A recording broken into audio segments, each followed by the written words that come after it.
tersebut.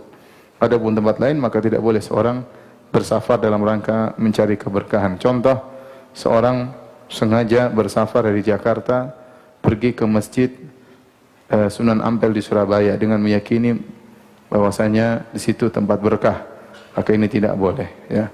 Tidak boleh. Semua masjid selain daripada 3 masjid ini sama saja. Salat di Masjid Istiqlal sama dengan salat di masjid samping rumah antum, ya. Salat di Masjid Demak, Masjid Ampel sama dengan seperti masjid salat di Masjid Tarbiyah, ya.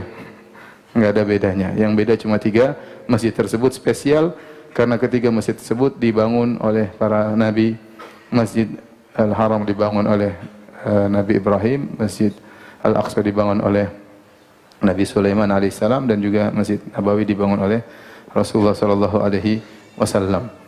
Dan di dalam Masjid Nabawi ada suatu lokasi yang sangat mulia, yaitu yang disebut dengan Raudhah, ya. Raudhah, ya. Dalam Sahih Bukhari dan Sahih Muslim, Abu Hurairah berkata, qala Rasulullah sallallahu alaihi wasallam bersabda, "Ma baina baiti wa mimbari raudhatun min riyadil jannah." Apa yang ada di antara rumahku dan mimbarku ada taman di antara taman-taman surga, ya. Nabi tatkala mengatakan raudhah dinamakan dengan raudhah, yaitu taman surga, menunjukkan Nabi sallallahu alaihi wasallam motivasi kita untuk bisa beribadah di situ.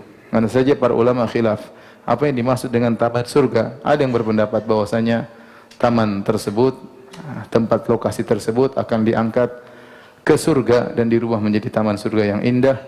Yang ada yang mengatakan maksudnya itu hanyalah maknanya kiasan, ya, majazi, bahwasanya Rasulullah SAW memotivasi orang untuk beribadah di tempat tersebut, karena beribadah di tempat tersebut sebagaimana penjelasan para ulama, berdoa, salat di situ merupakan sebab untuk mendapatkan taman surga. Sama seperti Rasulullah SAW menamakan majelis-majelis halaqah zikir, majelis ilmu dengan taman surga, ya.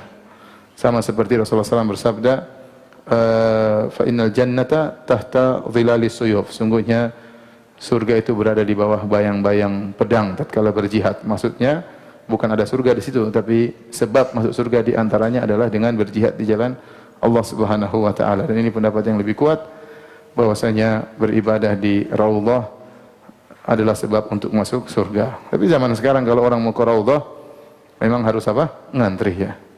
Ngantri, kemudian masuk satu rombongan mungkin sekitar 10 menit, kemudian rombongan kedua, ya, dan seterusnya, ya. Sebagian orang berkata, "Ustaz, gimana kita mau salat di Raudhah, desak-desakan Ustaz, gimana mau khusyuk?" Saya bilang coba aja, tiba-tiba khusyuk nanti di situ. Masuk desak-desakan, tahu-tahu Allahu Akbar, tahu-tahu subhanallah, tenggelam dalam kekhusyuan, bermunajat kepada Allah Subhanahu wa taala, ya. Bagi yang bisa beribadah di Raudhah maka itu yang terbaik. Kalau tidak maka di mana saja di Masjid Nabawi maka juga baik. Sekarang Raudhah diberi tanda dengan karpet berwarna hijau, ya. Ya, karena yang antri banyak maka dibuatlah antrian, ya, karena yang mau ke Raudhah sangat banyak sehingga dibuat antrian sehingga bisa rapi dan teratur, ya. Dan kalau sudah sampai di sana biasanya 10 menit kemudian pergi, ya. Ada sebagian orang bilang sama saya, "Ustaz, alhamdulillah saya tadi di Raudhah 1 jam." Kok bisa 1 jam di Raudhah? Alhamdulillah Ustaz, saya tidak diusir. Kamu karpetnya hijau atau merah? Itu yang saya lupa, Ustaz. Kalau karpetnya hijau Raudhah, kalau karpetnya merah ya enggak akan diusir karena memang bukan apa? Raudhah, ya. Baik, kita lanjutkan bahasan kita tentang al-mu'akhat, nizam al-mu'akhat, yaitu suatu aturan yang dibuat oleh Nabi untuk menjalin persaudaraan antara kaum muhajirin dengan kaum ansar. Terjadi 2 mu'akhat, yaitu antara kaum muhajirin dan antara kaum muhajirin dengan kaum ansar, ya. Tujuannya yaitu agar mereka bisa saling menolong di antara mereka. Karena kaum muhajirin yang berhijrah ke kota Madinah rata-rata mereka adalah orang-orang tidak mampu, atau mereka orang-orang kaya tetapi mereka harus meninggalkan harta mereka dalam rangka untuk bisa beribadah di jalan Allah, bisa beribadah di kota Madinah tanpa diintimidasi, tanpa diganggu oleh orang-orang kafir Quraisy. Ya, saking begitu kuatnya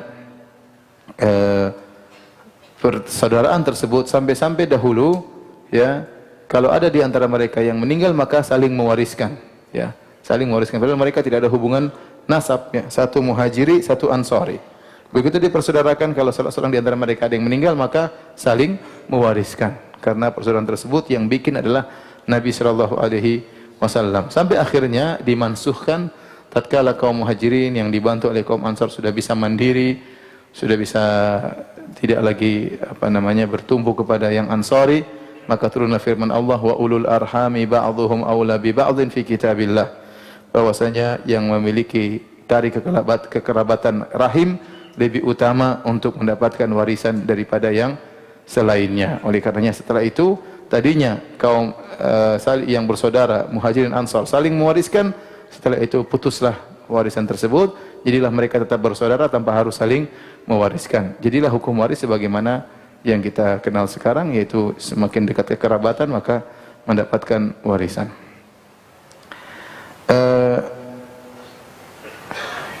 Sebagaimana saya singgung tadi, bahwasanya nizam ta'akhi atau al-mu'akhat, aturan persaudaraan ini dilakukan oleh Nabi SAW 2 kali. Ya. Yang pertama adalah di antara kaum muhajirin dengan kaum muhajirin yang lainnya. Dan ini terjadi di Mekah, ya, sebagaimana disebutkan dalam buku-buku sirah, ya, karena kaum muhajirin pun mereka bertingkat-tingkat. Ada di antara mereka yang kuat, ada di antara mereka yang lemah, ada di antara mereka yang kaya, ada di antara mereka yang miskin. Maka Nabi mempersaudarakan, kamu bersaudara dengan si fulan, meskipun tidak ada hubungan kerabatan, kamu bersaudara dengan si fulan, agar mereka lebih saling perhatian di antara mereka, satu membantu yang lain. Jadi Nabi tidak membuat persaudaraan umum.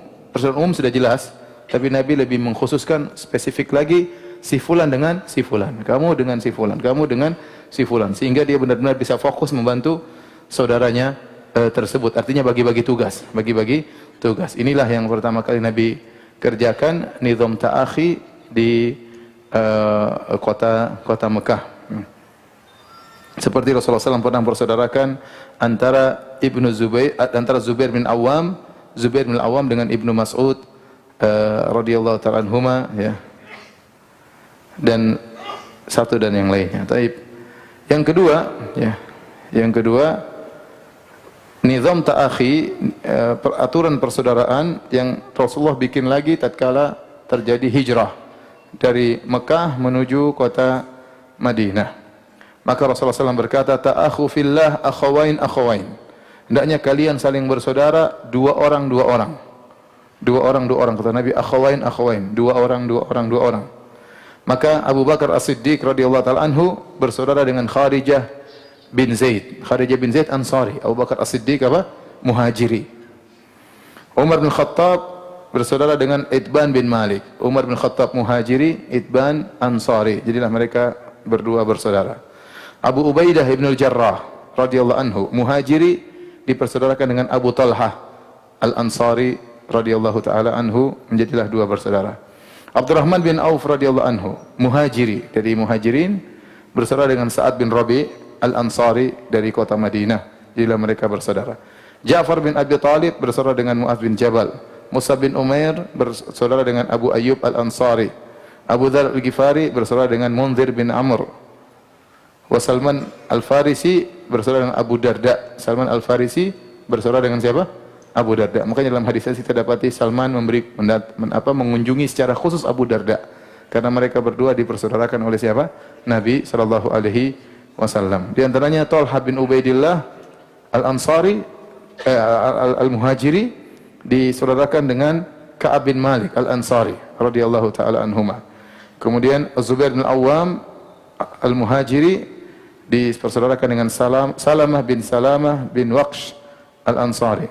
Bilal bin Rabah radhiyallahu anhu dari kalangan muhajirin dipersaudarakan dengan Abi Ruwaihah al-Khaz'ami al-Ansari radhiyallahu taala anhu.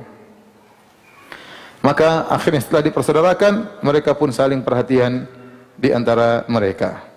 Sampai-sampai, ya, kaum Ansar mereka yu'thiruna ala anfusihim.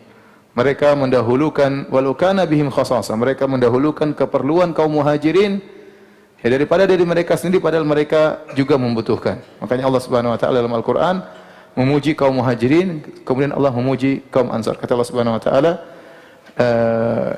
lil fuqara'i al-muhajirin alladziina ukhriju min diyarihim amwalihim yabtaguna fadlan min Allahi wa ridwana wa yansuruna Allah wa rasulahu ulaika humus shadiqun. Mereka yang diusir dari negeri mereka dan meninggalkan harta mereka, ukhriju min diyarihim amwalihim, yaitu kaum muhajirin harus pergi meninggalkan negeri mereka dan meninggalkan harta mereka. Banyak di antara mereka kaya tapi harus meninggalkan harta mereka.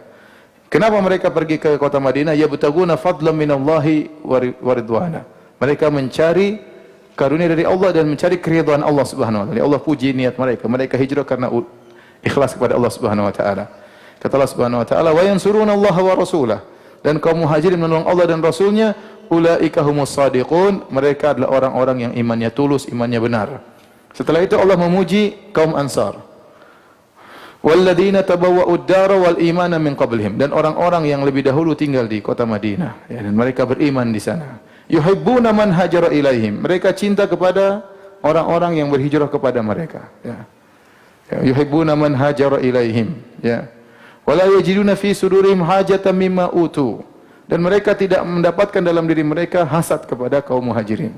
Kenapa? Karena dalam ayat seluruhnya kaum muhajirin disebutkan terlebih dahulu oleh Allah daripada kaum Ansar, sehingga kaum muhajirin lebih afdal daripada kaum Ansar. Tapi kata Allah, wala yajiduna fi sudurihim hajatan mimma utu, mereka tidak mendapati hasad dalam diri mereka atas apa yang diberikan kepada kaum muhajirin. Bahkan kata Allah, wa yu'thiruna ala anfusihim, bahkan mereka mendahulukan kepentingan muhajirin daripada kepentingan mereka sendiri. Walau kana bihim khasasah, padahal mereka juga perlu. Kata Allah, may yuqashuha nafsihi fa ulaika humul muflihun. Barang siapa yang dijauhkan dari rasa pelit, maka mereka itulah orang-orang yang beruntung. Setelah itu Allah sebutkan orang ketiga. Siapa golongan ketiga? Golongan pertama muhajirin, golongan kedua Ansar, golongan ketiga adalah kita-kita. Walladzina ja'u min ba'dihim, dan orang-orang yang datang setelah dua golongan ini. Setelah muhajirin, setelah Ansar, itu kita, ya. Yaquluna rabbana ighfir lana wa li ikhwanina alladzina sabaquna bil iman. Mereka mendoakan, ya Rabb kami, ya, ampunilah kami dan ampunilah saudara-saudara kami yang telah mendahului kami dalam keimanan. Ampunilah kaum muhajirin, ampunilah kaum Ansar. Wala taj'al fi qulubina ghillan lil ladzina amanu. Ya Allah, janganlah kau jadikan dalam hati kami ada kedongkolan kepada orang-orang yang beriman. Rabbana innaka raufur rahim. Ya Rabb kami, sungguhnya Engkau adalah maha baik dan maha lembut. Maka Allah memuji kaum Ansar dengan mengatakan wa yu'thiruna ala anfusihim. Mereka mendahulukan kepentingan kaum muhajirin daripada diri mereka sendiri.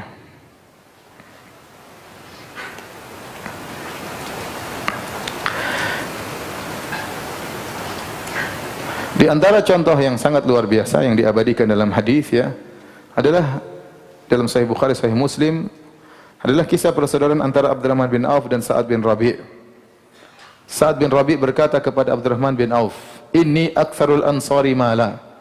Ya, Abdurrahman adalah muhajiri, Sa'ad bin Rabi' adalah ansari. Ansari maksudnya dari kota Madinah, muhajiri maksudnya dari kota Mekah. Maka waktu dipersaudarakan, maka Sa'ad bin Rabi' berkata kepada Abdurrahman bin Auf, "Inni aktsarul ansari mala." Aku adalah orang Ansar yang paling kaya. Faqsim mali nisfain. Maka aku akan bagi hartaku menjadi dua, ya. Satu buat saya, satu buat kamu, ya. Setengah buat saya, setengah buat kamu. Walimra'atani fanzur a'jabahuma, dan saya punya dua istri, lihatlah mana yang paling kau sukai di antara keduanya. Fasammiha li, sebutkan namanya yang mana, ya. Utallikuha, aku akan menceraikannya. Fa idzan qadat iddatuha, kalau sudah habis masa iddahnya, fatazawwajha, maka nikahilah dia. Faqala Abdurrahman bin Auf, Abdurrahman bin Auf berkata, barakallahu laka fi ahlika wa malik, semoga Allah memberkahi dirimu pada hartamu dan keluargamu. Aina suqukum, mana pasar kalian? Fadalluhu ala suqin min suqi Bani Qainuqa, maka ditunjukkan ada pasarnya orang Yahudi Bani Qainuqa. Maka Abdurrahman bin Auf pun masuk ke pasar tersebut, ya. Dia kerja di sana, tidak bawa modal, masuk di pasar, tidak lama kemudian dia pun pulang membawa aqid dan saman, yaitu makanan, ya. Kemudian besoknya dia pergi ke pasar lagi, sampai satu hari dia datang, wabihi atharu sufrah, dan di bajunya ada bekas warna kuning, dan itu menunjukkan parfum wanita tempel di bajunya. Karena parfum para wanita berwarna, ya. Parfumnya laki-laki tidak berwarna. Demikian para ulama mengatakan. Faqala lahu Nabi sallallahu alaihi wasallam. Waktu Nabi lihat ada bekas parfum perempuan di bajunya, Nabi bertanya, "Mahyam, ada apa ini? Kok ada parfum apa cewek di bajumu?" Kira-kira begitulah. Akhirnya dia mengatakan, "Tazawwajtu imra'atan minal Ansar." Ya Rasulullah, aku telah menikahi seorang wanita dari kaum Ansar. Kata Rasulullah SAW, "Masuk tafiha." Apa maharnya? Kata beliau, "Wazna nawatin." Yaitu 5 dirham. 5 keping emas. Faqala, "Aulim walau bisyah." Bikinlah walimah meskipun hanya menyembelih seekor kambing. Ini kisah menakjubkan ya. Kalau tidak datang dari hadis-hadis yang sahih, maka kita bilang ini hanyalah khayalan ya. Bagaimana Abdurrahman bin Auf yang tadinya kaya raya, tiba-tiba miskin mendadak, harus meninggalkan hartanya, meninggalkan kekayaannya, meninggalkan perdagangannya, menuju kota Madinah. Hidup tiba-tiba miskin mendadak. Makanya Nabi SAW kemudian persaudarakannya dengan Sa'ad bin Rabi' yang merupakan orang kaya raya. Biar sekufu, sepadan ya. Ini dulu orang kaya, sekarang miskin mendadak ya. Ada orang miskin bertahap, ada ya. Pelan-pelan, pelan-pelan, pelan-pelan, pelan-pelan bertahap. Ternyata naik mobil, kemudian naik motor, kemudian numpang mobil orang, kemudian numpang motor orang, naik sepeda, jalan kaki, bertahap tapi ya, bertahap. Ada yang tiba-tiba udah tahu-tahu hancur, tahu-tahu sahamnya hancur, tahu-tahu tiba-tiba miskin mendadak. Dan ini berat dirasakan oleh Abdurrahman bin Auf. Dan dia mungkin tidak tahu, mungkin istrinya sudah masuk Islam atau tidak. Mungkin dia harus meninggalkan istrinya yang masih musyrik, kita tidak tahu. Intinya dia datang dalam kondisi tidak punya istri. Dipertemukan dengan Sa'ad bin Rabi'. Maka Sa'ad bin Rabi' mengatakan, "Saya jangan khawatir, saya termasuk orang kaya di kota Madinah. Saya bagi harta 2, 1 buat kamu, setengah buat kamu, setengah buat saya." Dan ini luar biasa ya. Apakah ada orang di zaman sekarang seperti itu? Kalau antum praktekkan gampang. Antum ambil ya daftar harta antum, antum bilang sama saya, "Ustaz Firanda, ini harta saya. Setengah buat ana, setengah buat antum." Jangan antum bilang, "Ustaz, ini utang saya, setengah buat saya, setengah buat antum." Ini ajaib ya, ada orang membagi hartanya setengah harta. Ini di zaman, dan ini mungkin karena guru mereka adalah siapa? Nabi sallallahu alaihi wasallam. Kalau zaman sekarang tidak mungkin karena gurunya model-model kita begini. Zaman dulu ada seperti ini. Sekarang aja ada orang nyumbang terus habis itu tanya sama saya, "Ustaz, saya kemarin nyumbang sekian-sekian. Saya menyesal Ustaz, kebanyakan," katanya. Subhanallah. Ternyata bukan cuma itu. Tawarkanlah istrinya. "Saya punya 2 istri." Ya. Tinggal kamu lihat mana yang kau sukai. Bukan dia mengatakan mana yang paling jelek, tidak. Mana yang kau sukai, sebut aja namanya. Aku akan menceraikannya. Kalau sudah habis masa iddahnya, silakan kau nikahi. Ini isar. Isar itu mendahulukan keperluan orang lain daripada diri sendiri. Yang sangat luar biasa, yang subhanallah ini pernah terjadi di zaman para sahabat radhiyallahu taala anhum ajma'in ya. Ya, oleh karenanya apakah akan ada seperti lagi? Ya, saya rasa Allah alam mungkin sudah tidak ada ya. Ya, harta, bayangkan. Saya tinggal di Madinah 15 tahun, belum ada kaum Ansor yang menawarkan seperti ini ya. 15 tahun di Madinah. Ini baru datang aja sudah ditawarin. Ini 15 tahun, belum ada yang tawarin kepada saya setengah hartanya. Enggak usah setengah, 1/10 juga belum ada. Belum ada sampai sekarang dari kaum Ansar. Bukannya kaum orang Madinah tidak, mereka baik-baik, tapi sampai derajat Sa'ad bin Rabi' belum ada menawarkan setengah hartanya. Ya, apalagi yang menawarkan istrinya. Tidak ada. Kalau antum jelas tidak mungkin karena istri antum cuma 1. Luar biasa ya. Ya. Guru saya dulu di Madinah cerita tentang kisah ini. Kemudian mengatakan, orang-orang protes kepada kami penduduk kota Madinah. Aina dhahabal ansar? Kemana perginya orang-orang Ansar yang membagi harta mereka setengah buat saudaranya? Maka jawaban kami, orang-orang Ansar sudah pergi bersama orang-orang Muhajirin yang kalau dikasih tidak terima. Bukankah Abdurrahman bin Auf waktu dikasih terima atau tidak? Tidak. Dia mengatakan, "Dullani ala suq." Saya bisa kerja. Ya, enggak, tunjukkan kepadaku mana pasar. Subhanallah. Dia masuk ke pasar hari itu tidak ada modal. Masuk kerja. Ini pasar bukan pasar orang Betawi, ini pasar Yahudi nih yang dia masuk ini. Pasar Yahudi, bukan pasarnya orang Padang ini. Bukan. Ini Yahudi dia masukin. Dia masuk di pasar Yahudi, ternyata dia bisa untung dari orang-orang Yahudi. Luar biasa. Dia masuk, akhirnya dia dapat akid dan samin. Akid semacam susu yang dikeringkan, samin yaitu semacam minyak. Ya. Jadi makanan. Kemudian besok dia kerja lagi. Tahu-tahu dia sudah dapat emas. Akhirnya dia pun menikah dengan apa? Seorang wanita Ansar. Sampai Nabi mengatakan, Mahyam, ada apa dengan engkau wahai Abdurrahman bin Auf? Ternyata dia sudah menikah, radhiyallahu taala anhum ajma'in.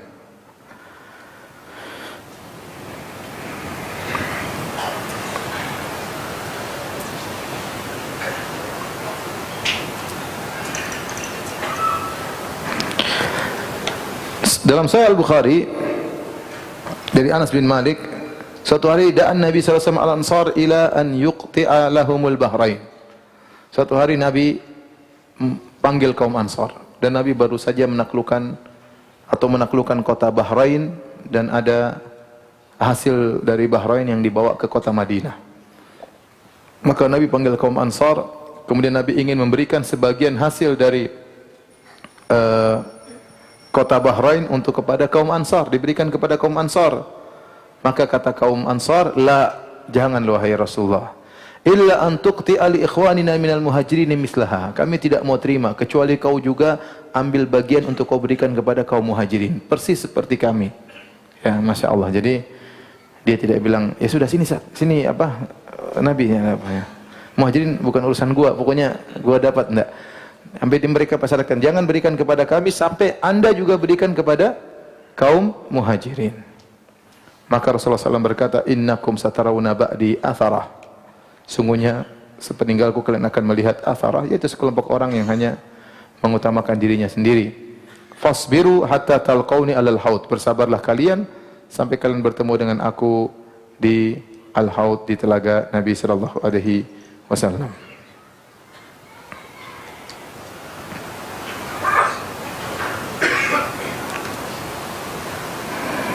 Oleh karenanya, kaum Ansar adalah kaum yang sangat mulia. Allah muji mereka dalam Al-Quran dalam banyak ayat.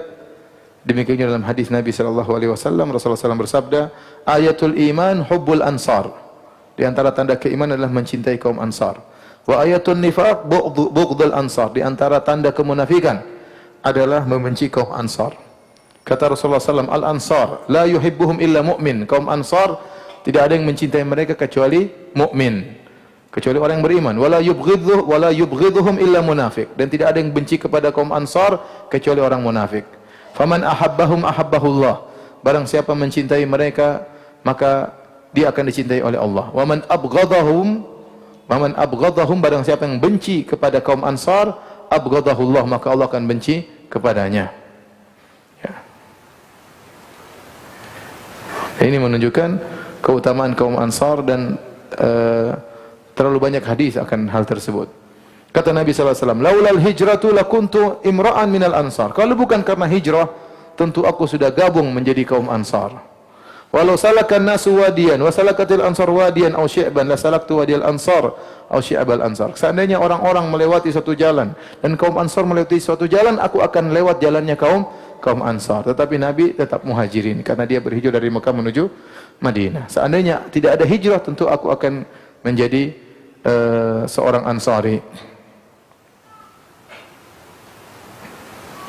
Dalam riwayat yang lain kata Nabi SAW menjelang beliau meninggal dunia, beliau naik di atas mimbar, kemudian beliau berkhutbah, beliau berkata, usikum bil ansar fa innahum karshi wa aibati. Kata Nabi, aku wasiatkan kalian wahai para sahabatku untuk berbuat baik kepada kaum Ansar. Fa innahum karshi wa aibati, sungguhnya mereka adalah orang-orang khususku dan mereka yang telah menaungku. Wa qad qadaw alladhi alaihim, mereka telah menunaikan apa yang kewajiban mereka. Wa baikal ladzi lahum, dan tinggal mereka menunggu ganjaran dari Allah Subhanahu wa taala. Faqbalu min muhsinihim, kalau ada orang baik di antara kaum Ansar maka terima dia. Wa tajawazu an musiihim, kalau ada yang salah dari kaum Ansar yang buruk, maafkan, kata Nabi sallallahu alaihi wasallam.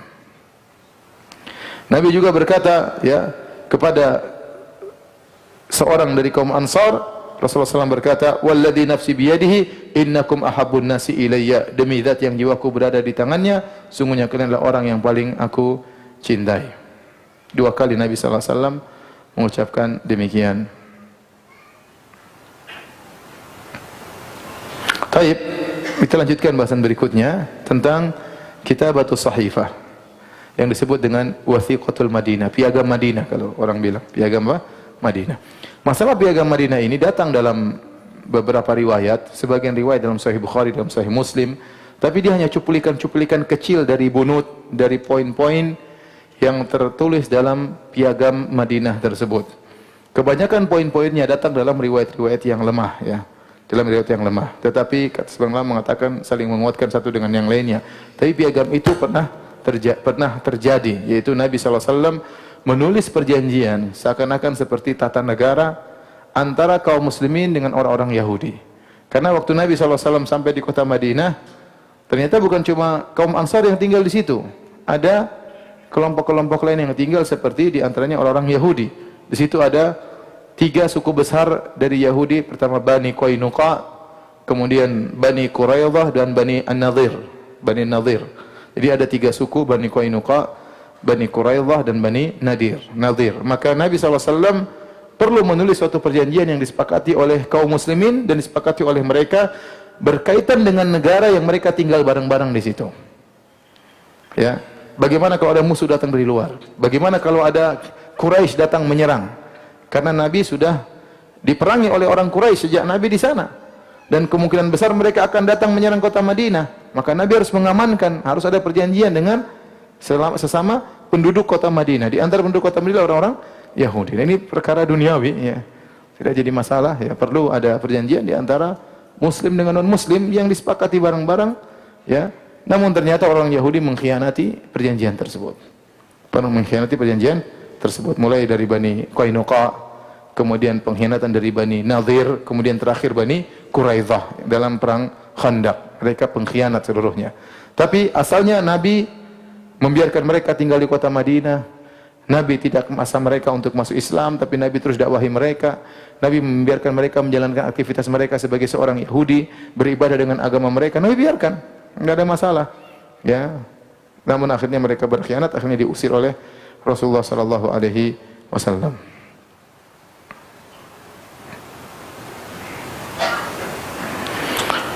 Ada sebagian riwayat yang menunjukkan tentang isi daripada Wathiqatul Madinah tersebut, tapi riwayatnya dipermasalahkan, ya. Sebagian dhaif, sebagian sahih, ya. Dan banyak poin-poinnya, ya.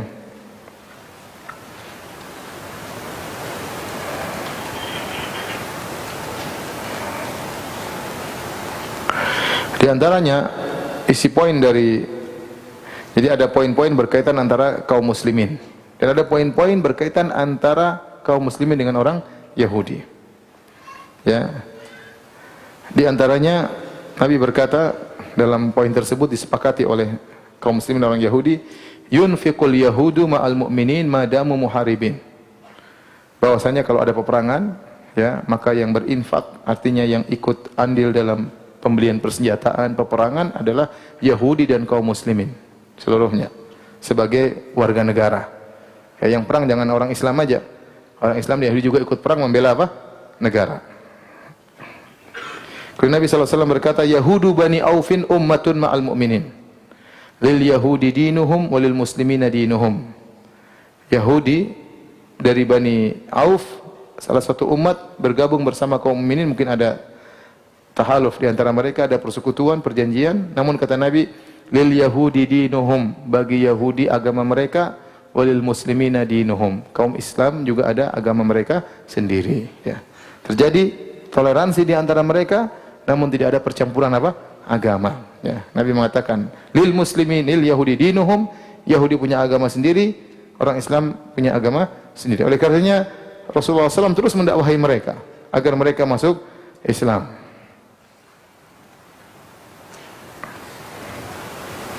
Kemudian ada poin-poin yang berkaitan dengan aturan kota Madinah secara umum, ya, bahwasanya kota Madinah adalah tanah haram dari sini sampai sini. Di situ dijelaskan oleh Nabi sallallahu alaihi wasallam dalam perjanjian tersebut yang disebut dengan Wathiqatul Madinah, perjanjian piagam Madinah.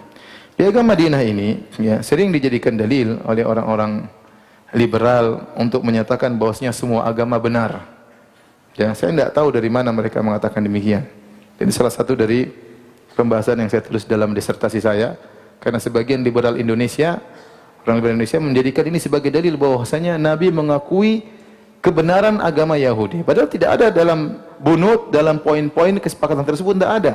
Bahkan Nabi berkata, walil Yahudi dinuhum walil muslimina dinum. Yahudi punya agama sendiri, orang Islam punya agama sendiri. Nabi tidak mengatakan mereka di atas tauhid, Nabi tidak mengatakan mereka masuk surga, bahkan Nabi mendakwahi mereka. Ini sekedar kesepakatan kenegaraan. Itu boleh-boleh saja. Kita tidak usah dalam skala negara. Misalnya dalam skala kelurahan atau skala kecamatan, kita kumpul dengan orang-orang mungkin non-muslim, kita duduk bareng, kita bikin kesepakatan. Masalah pos kamling misalnya, datang ke gereja, mereka menggunakan nakus. Nakus itu seperti ada kayak pos kamling itu. Ya. Jadi yang besar sama kayu kecil sama kayu apa? Besar. Yang kecil mukul ke besar. Tung tung. Sekarang mereka nggak pakai gitu ya. Nanti disangka pos kamling. Sekarang pakai apa? Pakai lonceng. Dahulu mereka tidak pakai lonceng, mereka pakai nakus. Maka Nabi tidak setuju. Ada yang mengatakan bal bukan. Bukan itu semacam tulang yang ditiup ya, apa namanya? Korn, tanduk yang ditiup seperti trompet orang Yahudi. Jadi mereka kalau ingin manggil orang-orang untuk datang ibadah, mereka tiup tersebut. Dan sekarang saya rasa di Israel masih dilakukan. Kalau mereka hendak memanggil orang, mereka meniup sesuatu yang suaranya keras, pertanda mereka hendak berkumpul untuk beribadah kepada Tuhan mereka. Ya. Namun semuanya tidak disetujui oleh Nabi SAW. Sebagian lagi berkata, bagaimana kalau kita naikkan bendera? Jadi kalau sudah waktu sholat, bendera dinaikkan. Kalau mereka sudah lihat, oh bendera sudah naik, berarti waktunya sholat duhur. Jadi ada bendera duhur, bendera asar. Nah kalau maghrib gimana benderanya? Kalau isya gimana benderanya? Kalau subuh bagaimana benderanya? Dan semua Nabi tidak suka, Nabi tidak setuju. Pakai nakus, yang tidak setuju. Pakai buk, tidak setuju. Gaya Yahudi. Pakai naik bendera juga tidak setuju. Dan tidak ada solusi. Ya. Tidak ada solusi. Dalam sebagian riwayat dari Tabaqat Ibn Sa'ad, Rasulullah SAW sebelum ada azan, kalau ada berkumpul dipanggil as-salatu jami'ah. As-salatu jami'ah dengan suara yang keras sehingga orang berkumpul. Ya, ini apakah untuk salat maupun yang selain salat. Jadi kalau ada perkara besar, mereka panggil as-salatu jami'ah. Ada kejadian yang perlu dimusyawarahkan, ada salat manggilnya as-salatu jami'ah. Oleh karenanya setelah ada azan ini tidak berlaku lagi. As-salatu jami'ah ini tidak berlaku lagi. Sebagian imam saya lihat kalau kita mau salat dia bilang as-salatu jami'ah. Ini dulu di zaman Nabi SAW sebelum ada azan. Sebagian ulama berpendapat masih berlaku pada solat-solat yang tidak ada adzan seperti solat gerhana. Ya, yang tidak ada adzannya maka boleh mengatakan apa? As-salatu jami'ah. Tapi kalau solatnya waktu enggak perlu mengatakan as-salatu jami'ah karena telah datang penggantinya yaitu adzan. Nah, bagaimana kemudian munculnya adzan? Ya. Abdullah bin Zaid Al-Ansari radhiyallahu anhu cerita, "Bainama ana naim, idh tafa bi min al-laili ta'ifun." Tatkala aku sedang tidur, dia mimpi. Tiba-tiba ada seorang yang sedang berputar, ya, datang kepadaku. Wa ana naimun rajulun alaihi thawbani ahdharan. Aku sedang tidur, tiba-tiba ada orang datang, dia berputar-putar, orang tersebut pakai 2 buah kain yang berwarna hijau. Mungkin atasan hijau, bawahan juga hijau. Wa fi yadihi naqusun yahmiluhu, dan dia bawa tadi kayak pentungan tadi, ya, nakus. Dia bawa. Fakultu, aku berkata kepada orang ini, ya Abdullah, wahai fulan, atabi'un nakus, apa kau jual itu nakus? Ini mimpi, dia mimpi. Qala wa ma tasna'u bihi, apa yang ingin kau lakukan dengan nakus ini? Ad'u bihi ila salat, aku ingin manggil orang dengan benda ini, tung tung tung tung, sehingga orang datang untuk apa? Salat. Ya. Subhanallah, orang soleh dalam mimpi juga yang dipikirkan apa? Ibadah. Sampai ke bawah apa? Mimpi. Ya, orang terkadang mimpinya macam-macam. Ini mimpinya apa namanya? Sampai seperti ini, karena dia memikirkan bagaimana supaya bisa manggil orang kumpul. Orang ini berkata, "Afala adulluka ala khairin min dzalik?" Maukah aku tunjukkan kepada engkau dengan cara yang lebih baik daripada ini? Qultu bala, aku berkata tentu. Qala taqul, ucapkan saja, enggak usah pakai pukul-pukulan. Allahu akbar, Allahu akbar, Allahu akbar, Allahu akbar. Asyhadu an la ilaha illallah, asyhadu an la ilaha illallah. Asyhadu anna Muhammadan Rasulullah, asyhadu anna Muhammadan Rasulullah. Hayya 'alas shalah, hayya 'alas shalah, hayya 'alal falah, hayya 'alal falah. Allahu akbar, la ilaha illallah. Tsumma ista'khara ghairu ba'id, kemudian dia mundur sedikit atau dia tunda sedikit. Tsumma qala, kemudian dia berkata, taqulu idza aqamta shalat, dan kau ucapkan lagi kalau salat sudah ditegakkan atau hendak ditegakkan, Allahu akbar, asyhadu an la ilaha illallah, asyhadu anna Muhammadar Rasulullah, hayya 'alas shalah, hayya 'alal falah, qad qamatis shalah, qad qamatis shalah. Allahu akbar, la ilaha illallah. Qomat. Diajarkan dalam mimpi tersebut. Abdullah bin Zaid Al-Ansari radhiyallahu anhu berkata, "Falamma asbahtu ataitu Rasulullah sallallahu alaihi wasallam." Tatkala pagi hari, aku bangun dari tidurku, aku datangi Rasulullah sallallahu alaihi wasallam. Fa akhbartu bima ra'ait, aku kabarkan tentang apa yang aku lihat. Maka Nabi berkata, "Innaha la ru'ya haqqin insyaallah." Ini adalah mimpi yang benar insyaallah. Kum fa'alqi ala Bilal ma ra'ait. Ajarkanlah kepada Bilal apa yang kau telah lihat dalam mimpimu. Falyu'adzin, biarlah Bilal yang i'adzan. Fa innahu anda sautan minka, karena dia suaranya lebih keras. Ada yang mengatakan lebih bagus daripada suaramu. Anda ini ada makna-makna yang disebut oleh para ulama dua. Ada yang mengatakan lebih kuat suaranya, ada yang mengatakan lebih indah suaranya daripada suaramu. Fakumtu ma'a Bilal, ya, maka aku pun berjalan bersama Bilal. Faja'altu ulqi alaihi, maka aku pun ajarkan kepada Bilal untuk mengucapkan demikian. Maka Bilal pun berteriak, Allahu akbar, Allahu akbar. Ya, azan diajari oleh Abdullah bin Zaid. Ucapan ini lagi, Allahu akbar, Allahu akbar. Waktu Bilal sedang mengumandangkan azan, Umar mendengarnya dan Umar lagi di rumah. Faqama yajur rida'ahu yaqul, maka tiba-tiba dia dengar azan tersebut, segera dia datang pergi menuju Nabi sampai-sampai sarungnya tergeret karena buru-buru di tanah. Kemudian dia berkata, "Walladzi ba'atsaka bil haqq laqad ra'aitu mithla ma ra'a." Sungguh aku telah lihat dalam mimpi seperti apa yang dilihat oleh Abdullah bin Zaid. Rasulullah berkata, "Falillahil hamd." Maka segala puji bagi Allah. Maka sejak itulah berubah atau datang syariat baru namanya syariat azan. Oleh karenanya dari sini kita tahu syariat azan, ya. Untuk azan maka dicari orang yang suaranya apa? Keras, ya. Kalau suaranya bagus juga tidak apa-apa, sebagian dalam satu tafsiran, ya. Yang penting keras bisa didengar oleh banyak orang. Kemudian dianjurkan untuk naik di tempat yang tinggi, ya. Sekarang sudah tidak perlu karena sudah ada mikrofon, ya. Ya, kalau dulu untuk suara terdengar harus naik ke atas, kemudian teriak Allahu akbar, Allahu akbar. Adapun iqamat, ya, tidak harus, karena iqamat untuk orang yang hadir. Untuk orang yang hadir, makanya dibaca pun cepat, Allahu akbar, asyhadu an la ilaha illallah, asyhadu anna Muhammadar Rasulullah, hayya 'alas shalah, hayya 'alal falah, qad qamatis shalah, telah tiba waktu salat, telah didirikan salat, qad qamatis shalah, telah didirikan salat, Allahu akbar, la ilaha illallah. Ya, beda dengan azan di tempat yang kemudian suara yang tinggi. Berapakah tukang azan Nabi sallallahu alaihi wasallam? Tukang azan Nabi ada 4, yaitu Bilal bin Rabah, kemudian Abdullah bin Ummi Maktum, Abu Mahdhurah dan Sa'ad Al-Quradh, ya. Sa'ad Al-Quradh.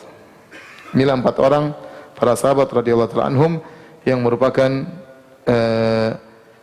tukang azannya Nabi sallallahu alaihi wasallam. Adapun di Madinah maka 2 orang, yaitu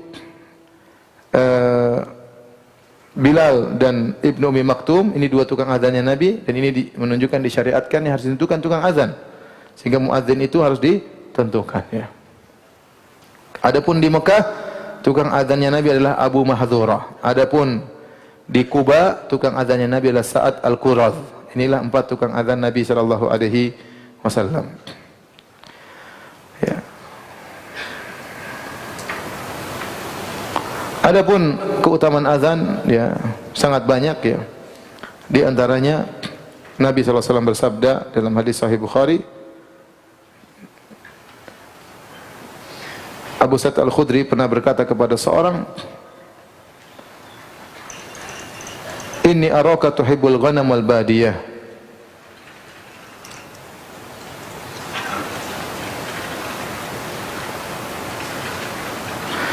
Saya melihat engkau, kata Abu Sa'id Al-Khudri kepada salah seorang, dia berkata, saya lihat engkau suka kambing dan suka di pedesaan. Fa idza kunta fi ghanamik aw badiyatik, kalau kau ternyata sedang lagi mengembalakan kambingmu atau kau sedang berada di kampung, di pedesaan, fa adzanta bis salat, lalu kau azan untuk salat, farfa' sautaka bin nida, maka angkatlah suaramu dengan azan tersebut. Fa innahu la yasma'u mada sautil muadzin jinnun wala insun wala syai'un illa syahidalahu yaumal qiyamah. Sungguhnya tidak ada yang mendengar suaramu, baik jin atau manusia atau suatu pun, kecuali akan menjadi saksi baginya bagi muadzin tersebut pada hari kiamat kelak. Abu Sa'id Al-Khudri berkata, sami'tuhu min Rasulillah. Aku mendengar hadis ini dari Rasulullah sallallahu alaihi wasallam. Ini dalil bahwasanya kalau seorang lagi sendirian meskipun tidak ada orang, dia azan aja enggak apa-apa. Jin dengar, siapa tahu jin makmum di belakang dia enggak tahu. Pokoknya dia azan aja. Dia azan, kalau ada jin dengar, suatu hari di hari kiamat jin akan menjadi saksi. Ya Allah, aku pernah mendengar dia azan. Ya. Meskipun tidak ada orang.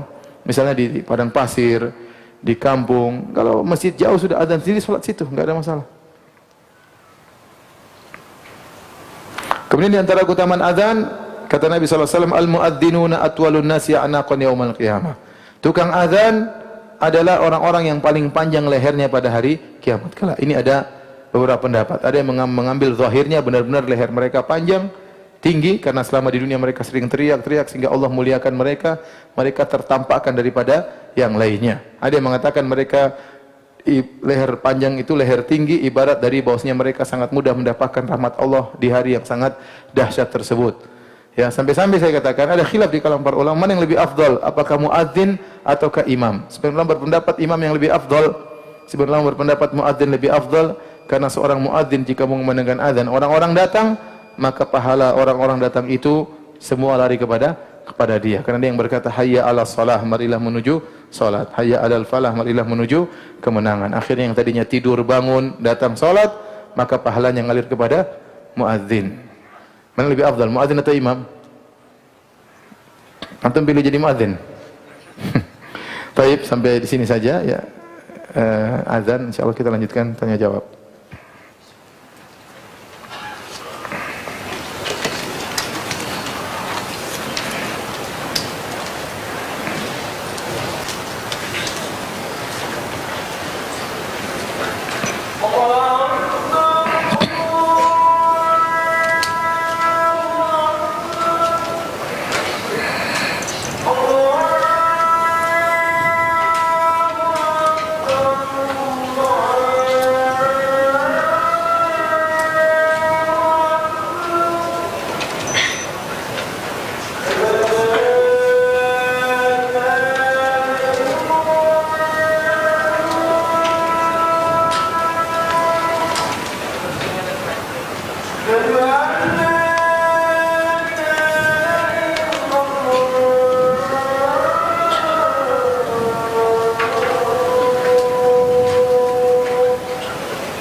Adakah syariat mengangkat tangan pada saat ingin berdoa antara azan dan iqamat? Hukum asal berdoa adalah mengangkat tangan. Ya. Nabi SAW bersabda, Inna Allah hayyun sittir yastahi min abdihi idza rafa'a yadayhi an yurdahu ilaihi an yurdahuma sifran. Sungguhnya Allah malu jika ada hambanya mengangkat kedua tangannya ke arah Allah, kemudian Allah mengembalikan kedua tangan dalam kondisi kosong. Ini dalil bahwasanya di antara adab dalam berdoa adalah mengangkat kedua tangan. Ini hukum asal. Kecuali ada dalil yang menunjukkan Nabi tidak mengangkat tangan. Seperti contohnya mau makan, Nabi hanya mengatakan apa? Bismillah. Kalau seandainya setiap mau makan Nabi angkat tangan, pasti diriwayatkan. Ya, karena itu pekerjaan sehari-hari Nabi sallallahu alaihi wasallam. Demikian juga kalau Nabi masuk masjid ya, atau masuk WC, keluar WC, maka atau Nabi setelah berwudu mengangkat tangan, pasti diriwayatkan ya. Maka kalau ada kondisi-kondisi yang menunjukkan Nabi tidak mengangkat tangan, maka tidak angkat tangan. Seperti zikir pagi petang ya. Ya, Nabi sering zikir pagi petang, para sahabat, namun juga tidak diriwayatkan mereka mengangkat tangan. Wallahu alam bissawab ya. Demikian juga tatkala tawaf ya, sedang putar juga tidak diriwayatkan Nabi angkat tangan sambil mutarin apa? Ka'bah. Beda tatkala Nabi SAW di padang Arafah, Nabi angkat tangan, para sahabat meriwayatkan. Adapun doa-doa yang umum seperti doa setelah salat sunnah, doa dalam salat malam, atau orang ingin berdoa di antara adzan dan iqamat, doa di waktu Jumat sore misalnya, maka hukum asalnya adalah apa? Angkat tangan. Wallahu a'lam bishawab.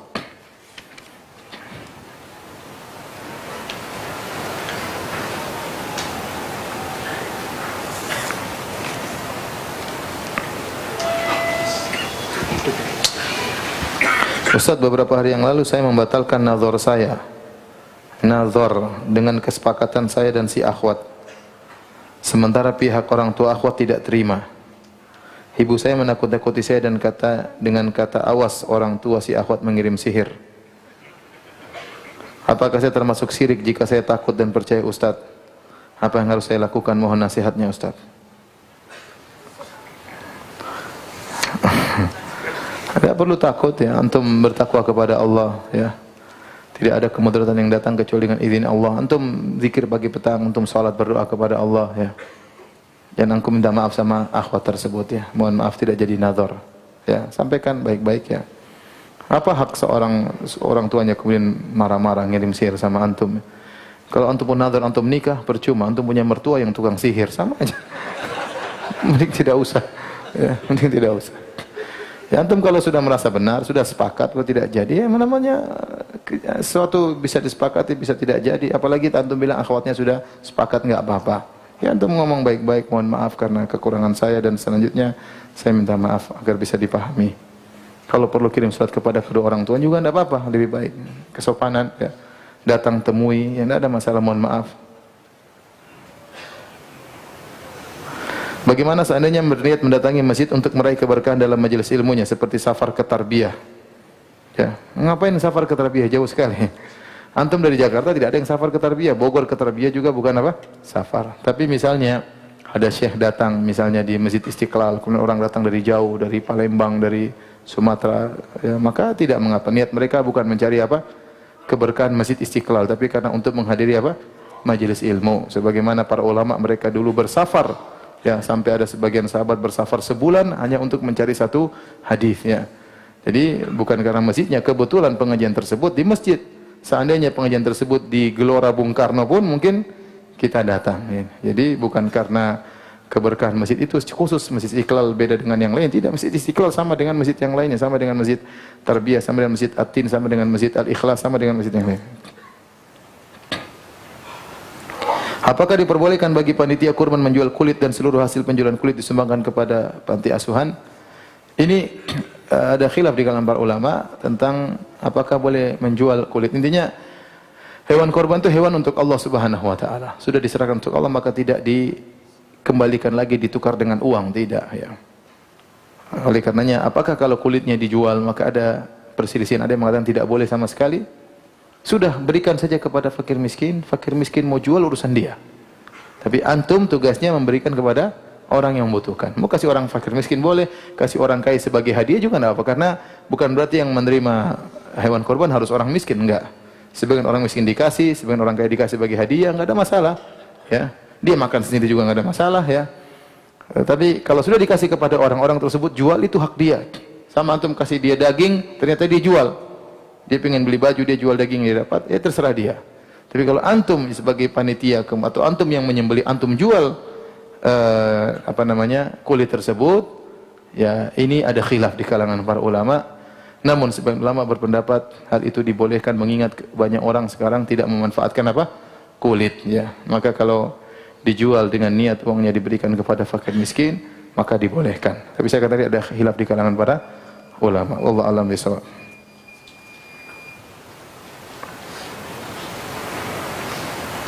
Mana yang harus didahulukan, daftar haji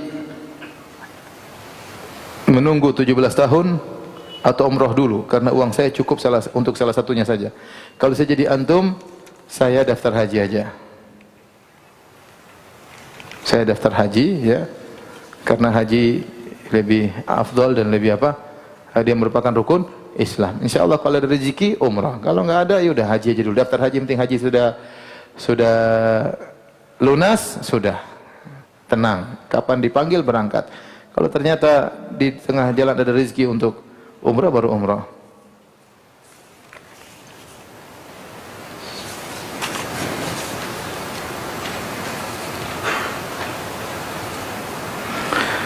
Bagaimana hukum menanam rumput di kuburan orang tua? Kalau tidak ditanami di TPU di Jakarta, mungkin digusur untuk kuburan lain. Kalau memang demikian, tidak mengapa insyaallah. Kalau memang demikian, tidak diberi tanda, tidak ditanami rumput, akan digusur, maka tidak mengapa, karena ini dalam rangka untuk menjaga fungsi dia sebagai kuburan. Wallahu a'lam bishawab.